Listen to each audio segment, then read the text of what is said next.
Welcome, traveler. You found third shift HFY. The story begins now. The vaulted chamber of the Galactic Council hummed with unease.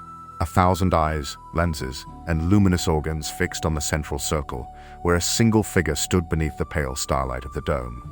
Anvoy Liraesh Velen of the Threxel stepped forward, translucent skin glowing faintly with his inner bioluminescence. He was not here as an advocate this time, but as a witness. At the dais, Council Prime Tavel leaned forward, his deep voice rolling through the chamber like a drum. Anvoy Velen, the record demands clarity. Why do apex predators, creatures that consume without hesitation, recoil at the sight of humans? Whispers broke out in the tears. Reptilian warlords hissed their skepticism. Avian envoys fluffed feathers in unease. Aquatic beings pressed close to their water glass. Liraesh's voice, soft and melodic, carried through the chamber. We thought it was coincidence at first, a quirk of biology. But it is not. Across every controlled experiment, across every world, the moment human eyes meet those of an apex predator, something ancient passes between them. A ripple of discomfort ran through the assembly. Coincidence, or fabrication. No beast recognizes prey as master. Then let us hear the evidence. Let him show us. Council Prime gestured. The hololith above the chamber shimmered to life, showing the first of the reported experiments. This is what I testify. Watch carefully. The predators knew, before we did. The dome fell silent as the projection swelled, casting the chamber in shifting light. The experiment was about to begin. The hololith bloomed into full clarity. A sterile research bay appeared, its walls plated in polished alloy, light cold and clinical. In the center, a containment field shimmered around a colossal reptilian stalker, a predator from the jungle world of Dravak. Its body was corded with muscle, its fangs long enough to shear bone in one bite. In the center, a containment field shimmered around a colossal reptilian stalker, a predator from the jungle world of Dravak. Its body was corded with muscle, its fangs long enough to shear bone in one bite. Its claws screeched against the containment field, muscles quivering, then its head lowered. The growl died in its throat. Here, a Dravak stalker, known to hunt armed packs of 6 without hesitation. Yet at the sight of one human, it bowed. Gasps rippled through the council. The hololith shifted again, a vast, feathered serpent coiled in a cavern of stone, its wings blotting out the lamps above. It hissed when food was lowered, then froze as a human handler entered. Its eyes locked, its wings drew tight to its body, and the massive creature averted its gaze, its wings blotting out the lamps above. It hissed when food was lowered, then froze as a human handler entered. It deferred. Coincidence. These are beasts, nothing more. Another recording silenced him. The chamber darkened as the Shadow Maw appeared, a void-born predator kept in containment, its body a mass of black mims and burning eyes. For 3 cycles, it had devoured anything placed before it. Now, when a human child was lowered in, the Maw retreated. Its limbs coiled inward, its body folding back into darkness. The food before it went untouched. The council chamber erupted into overlapping voices. No predator would refuse an open kill, unless it recognized something older, something it feared. And in the eyes of that child, it found kin. The hololith froze, the image of the Shadow Maw coiled and still, its burning eyes turned downward, before a child that had not moved. The hololith flickered, shifting to a smaller chamber. No war beasts, no armored giants, just a single cage, reinforced with energy fields. Inside, the Shadow Maw stirred, a mass of dark limbs and glimmering eyes like embers and pitch. For 3 cycles it had consumed everything, livestock, armored drones, even its own kin.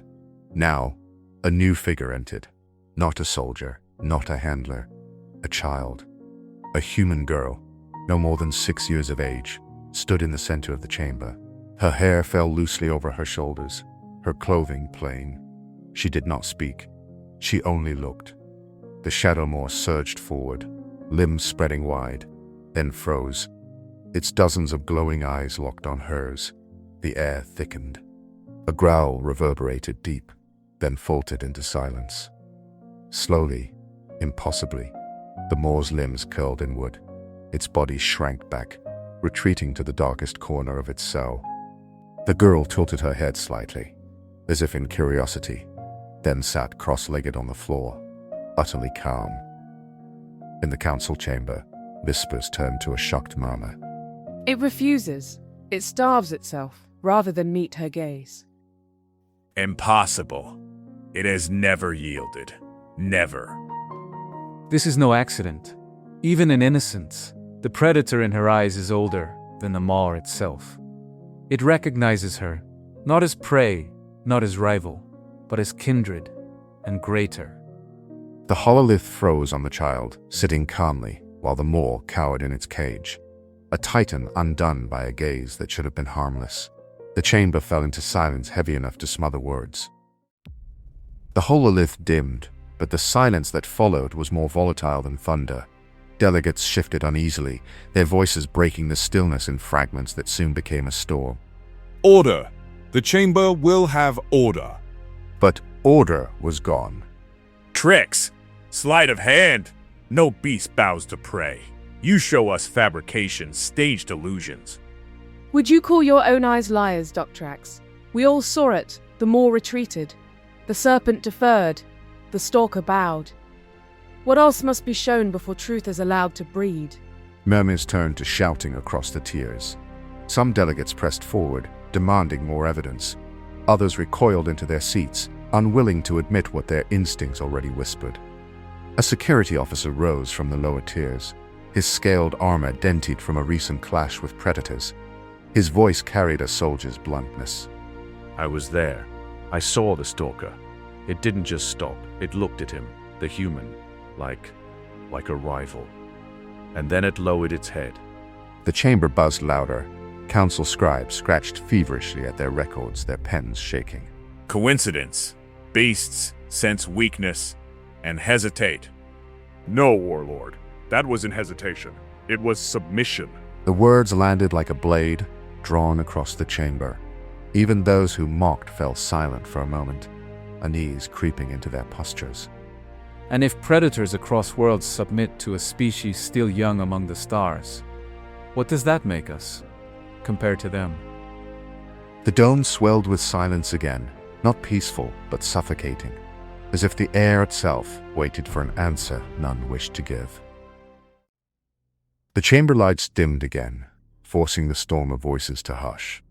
A frail figure stepped forward, historian Merrick of the Iceland, draped in layered robes of black and bronze. His long fingers trembled, not from age, but from the weight of what he carried. At his gesture, the hololith came alive once more. Not laboratories, not experiments, but stone carvings, etched into the walls of forgotten ruins. These records were dismissed as myth, tales carved by primitives who worshipped what they feared. But after your testimonies, Anvoy Velen, I revisited them, and I no longer believe they were myths. The hololith projected images of cave walls, crude figures of humans, etched small but central. Around them loomed titanic beasts, fanged serpents, armored giants, winged horrors. All were shown not devouring, but lowering their heads before the small, upright form of a man or woman. Gasps rippled through the council tiers. They knew, even then. Merrick's hand shook as he brought forth another record, an ancient star map overlaid with runes. Predators across worlds avoided the regions where early humans spread. Empires rose around them, yet none pressed too close. It was not chance. It was instinct, predators recognizing predators. The hololith lingered on a final carving, a single human etched with obsidian pigments, surrounded by kneeling beasts.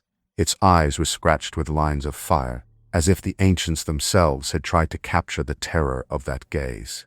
This truth is older than our councils, older than our empires. Every predator across the stars knows us, and they do not see prey. A heavy silence blanketed the dome.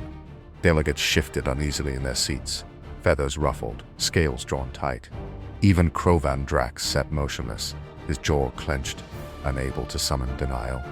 If this is true, then we stand not with mankind, But beneath them, The words hung like chains in the chamber, pressing down on every voice until none dared break them. The chamber felt hollow, emptied of certainty. No one spoke, no one dared. Then, from the shadows at the rear of the dome, a low rumble stirred. The delegates turned as heavy restraints clanked. A final exhibit, a predator brought for study, shifted in its containment. The sky serpent, wings bound and coils pressed tight, had been silent throughout the testimonies. But now its golden eyes burned, locked not on the council, not on the hololith, but on the entry doors. They opened. Bootsteps echoed, slow, steady, human. A figure entered in a plain uniform, posture calm, hands at his sides. He walked with no guard, no display of power, just the weight of presence. The serpent shifted, muscles coiling like storm clouds. Delegates flinched back. Then, with a sound like thunder collapsing inward, it lowered its head. Wings folded close. Eyes turned away. A predator's bow. Gasps swept the tears. Some tried to rise, but their limbs failed them. Others whispered prayer to gods long abandoned. Predators recognize their own. The chamber was silent. Not the silence of order, nor the silence of peace, but the silence of those who understood they were no longer the top of the chain. And in that silence, humanity's shadow grew long.